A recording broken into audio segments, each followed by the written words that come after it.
Hello, good day to everyone, and welcome to the another episodes on Moldflow's tips and tricks. In this session, I'm really going to take you a little bit back, almost like in 40 years, since the software starts developing and becoming. It's a journey when it started becoming one of the leading solutions for the injection molding simulations. So in this session, I'm going to take you through the Moldflow refresher for meshing. And since it's like a big deck, so I divided this into the two parts. This deck is being created by Autodesk consulting team. So let's begin with it. First, I want to get started with uh, a journey almost like 40 years plus, and a glimpse of it at how like an Moldflow training used to happen those days. And this is an example of a disk where you used to put it in our computers and used to browse through those training details. But what I'm going to cover for next 6 to 7 minutes is like I start with the meshing outlines, a bit review of like what we used to do it almost like in 10 years back or so, and quickly catch up on those enhancements on the mesh that we started doing particularly from year 2013, and since then we had a major release in 2017, and since then we keep on enhancing the meshing capabilities.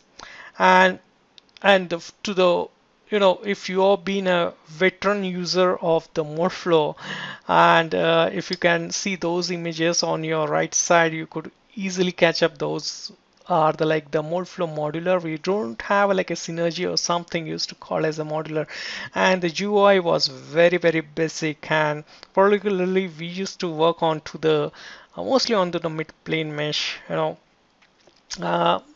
I would say, 3D mesh is something like a revolution that has brought to the Moldflow from the year 2000, uh, 2000 or 2001, if I correctly recall on that.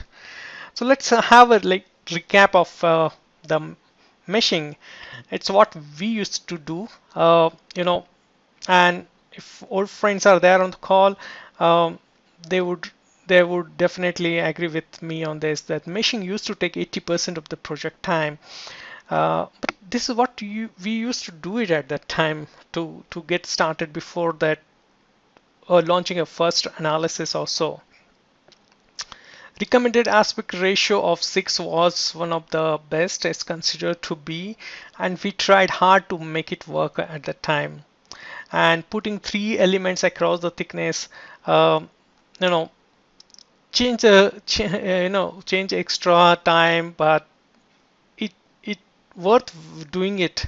And I still follow that practice. Not for 3D, but of course for mid-plane, if I need to do it something, I would definitely look at that. But it has been taken care by the new technology.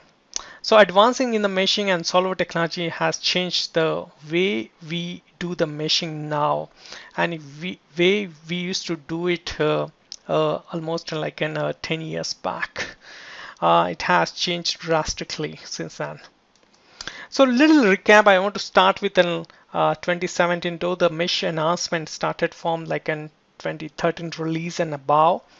But major changes, the software transition gone through is on 2017 release. 3D Mesh default now takes into consider like 10 layers instead of like 6 layers, and improve the mesh quality for thick model, reduce the percentage of flat tetra elements, avoided dramatic increase in the element count that used to happen on a few of the models, and it also intelligently understands now those curves, curvatures, and so extra refinement is put onto the edge, and it also improved the meshing speed as well. And I still remember that prior to 2017, I used to repair the 3D mesh. There is an still an repair mesh wizard available in the within the Moldflow. But yep, I have not used it almost for now, like in last 4 to 5 years or so, since 2017. So, and another important thing that I like using it and I often use it, and particularly if you're not using it, I will recommend you to start using it. Selection tool, like selection of the elements uh, with the planar surfaces or on the triangles on the same surface, or nodes on by the surface, or selecting the tetras by surface. This saves a lot of time. Previously used to create and like in the window selection or square selections, and then you used to select the elements only on facing, and often you have to go back and forth unselecting the elements. But I think with 2017 release, this is the most important you know uh, things that I liked it about the enhancement that they did it in the selection of the elements. And another thing that I often use it, and this works only for the dual domain mesh, like creating the offsets, extrudes, the plane cuts, and fill holes and imprint. I want to take you through the few of the demonstration. How does this works? I have again a simple file over here. Let me show it very quickly on this. Um, like the selection tool, where do I find it? Go into the select the elements and you are into the mesh tab, and then you just go and select the planar triangles. It selects very quickly those triangles which are like planars. You can see it has selected. And so as you would try for the nodes on the same edge, like in this case, if I select this node and I want to use it for the warpage or checking out the deflection, I can select those nodes and plot the graph of it. And then the another the enhancements on mesh editing, particularly when it comes to the editing a model, we always still seen that many of the users, they go back to the CAD model, they make the changes and come back. Really, we don't need to do that. After the release of 2017, we added that tool. Like in this case, I am going to select the inner edge or the slot inner triangles, and I want to increase the size of this. I go into the advanced, I'm still in the mesh tab, and advanced and offset. I'll see that, hey, I want to increase these by by 2 mm. So I just put it 2 mm and make it preview. You can see that I increase this one. Same way, if I need to do the reduce the size of it, go into the advanced offset, and I'll just get that hit 2 mm, and I would say a preview of it. It has reduces. Of course, a little bit of aspect ratio corrections probably you need to do it, but it saves a lot of time of like going back and forth from the CAD. And so that was pretty much on to the very quickly on this. So you can give a try to those these further features of the fill hole, imprint, and cut planes as well. Another on inserting a node on the beam, probably I don't know whether you have tried it or not. If you want to increase the the particularly number of elements to capture more preciseness for this, you don't need to remesh it again. Just insert those elements. Like in this case, you can select the number of beams and number of divisions you want. And another announcement that is specify the number of layers for the core and cavity. Particularly if you have like a complete mold to be mesh, you can segregate like separately, saying that core and cavity not to be mesh that refined.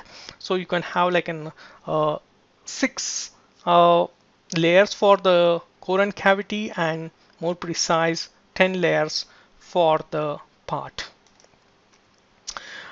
On by default now, many people I've seen that using a global edge length, but from the 2017 we have moved it to the use of auto sizing. So no more the use of the global parameter is used as a default. Now, how do we work with this, the auto sizing? In this case, software automatically tries to find the best global edge length based upon the features and the size of the part. You really don't have to juggle around it. But the other thing that I often try to do is using a scale factors. Like in this case, sorry about that. Scale factor is something that I often try to use it.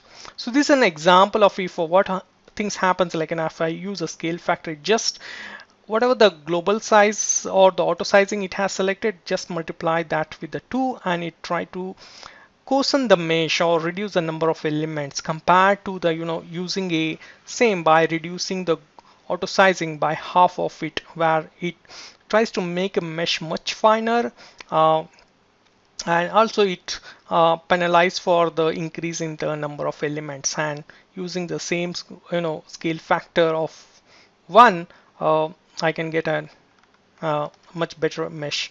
By default it uses a scale factor of 1. The another thing is that I liked it about is of using a mold block wizard to create the mold block around it. If you're using a cool FEM cooling, probably then you need to create a mold block for it. So it automatically creates a mold block and meshes it. So give a try for that. You really don't need to import them, mold block creator. It's much precisely creates and it works perfectly fine. The another thing, and probably the last one before, I know it's long one, but yeah, warp shape can be exported to the CAD model, CAD as a step and the SAT file.